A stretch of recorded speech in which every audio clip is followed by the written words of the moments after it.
What's up, YouTube? Rogue here. So, I've decided to switch it up a little bit. I'm not doing a fan film for this review. I'm doing a short film. A short film to me is a little different than a fan film. These are films that are not tied to fandom outside of genre. And today's film is an award-winning short film called Portrait. And with it being an award winner, I'm going to be a little more stricter than I normally am with this film.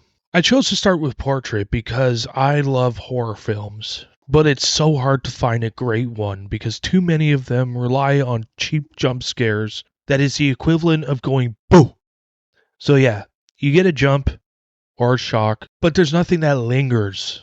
There's nothing that really settles in as horror.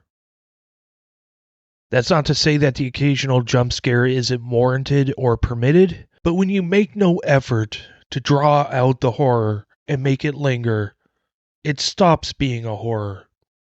For example, take a look at this scene from Annabelle Creation. Not a single moment of a jump scare in this scene. It focuses on the tension, which allows the horror to linger and sink in.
And again, with The Conjuring 2. And even though this scene pays off with a jump scare, it still focuses on the tension and building up to the jump scare beautifully. And the jump scare isn't out of nowhere, you know it's coming. And so, I personally think this scene may be the best scene in all of horror.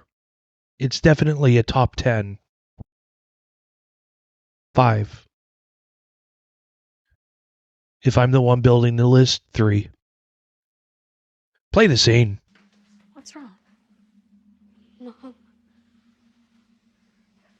Who's that?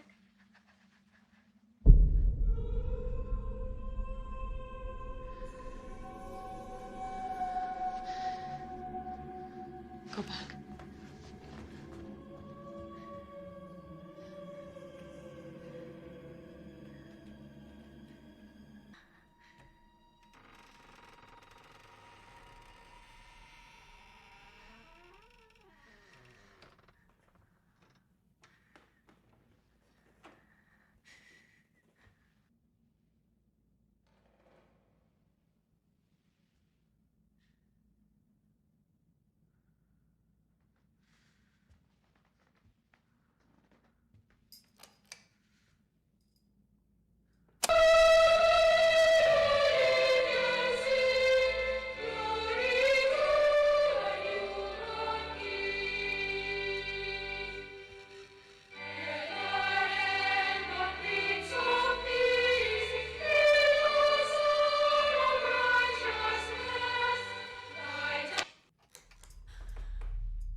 So, with that said, let's find out how this one will play out. This film won those awards. Man, competition must have been pretty light that year. So, here's the thing. Yes, it's got some creep elements to it. It's got something of a story in that this old lady gets a free portrait of a woman from a yard sale. She takes it home. A ghost comes with it. She becomes haunted. It's only about 20 minutes long, so there's not a lot of time to flesh it out. There's no jump scares, so thank you for that. I can at least say there is an effort to avoid jump scares. But some of the scenes just make no sense to have them in there. Like the opening. She's driving, and this woman nearly runs her off the road. Somehow, because they're just driving fast, but it startles her. She's older, so okay, let's go with it. So she's nearly run off the road, and she catches up with the woman at a store and starts yelling at her.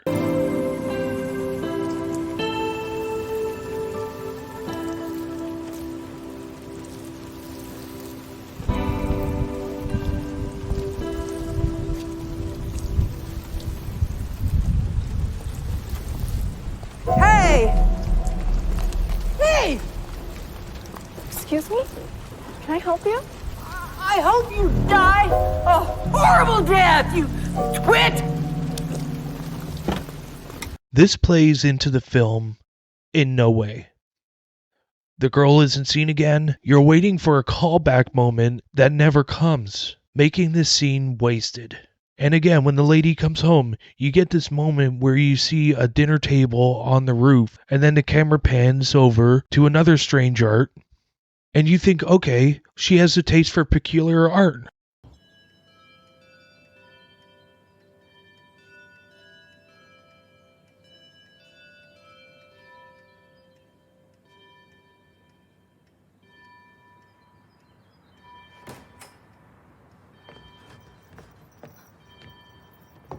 And the most generic no-name brand of beer ever.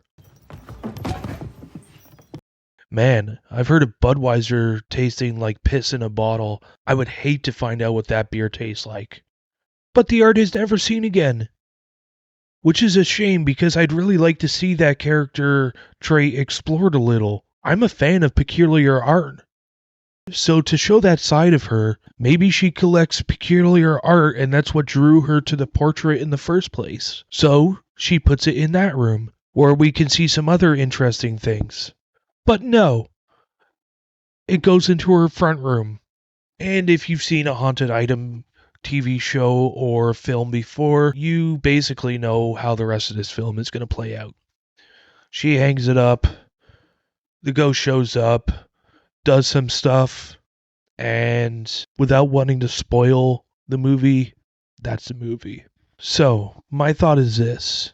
If you cut out the beginning and start the movie from where she arrives at the garage sale, that would give you some extra time to add to the end of the movie and explore that just a little further. Or add another haunting scene. We do see another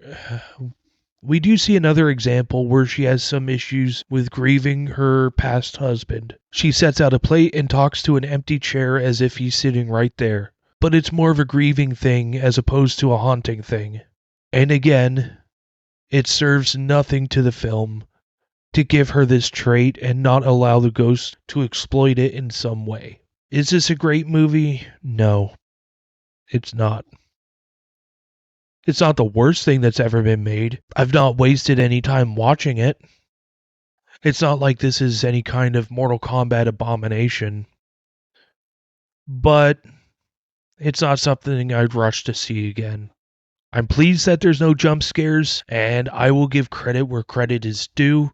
There's no jump scares, and I commend you for that, because doing so would be too easy. Avoiding jump scares shows me that you're trying to make an effort to work on the atmosphere as opposed to just going boo. But there's too many scenes in a 20-minute movie that doesn't play into the rest of the movie, and that does take away from the overall experience. Are you wasting 20 minutes watching it? No, but you're not getting anything out of it either. Thank you for watching my review. I am Rogue. I'll see you next time.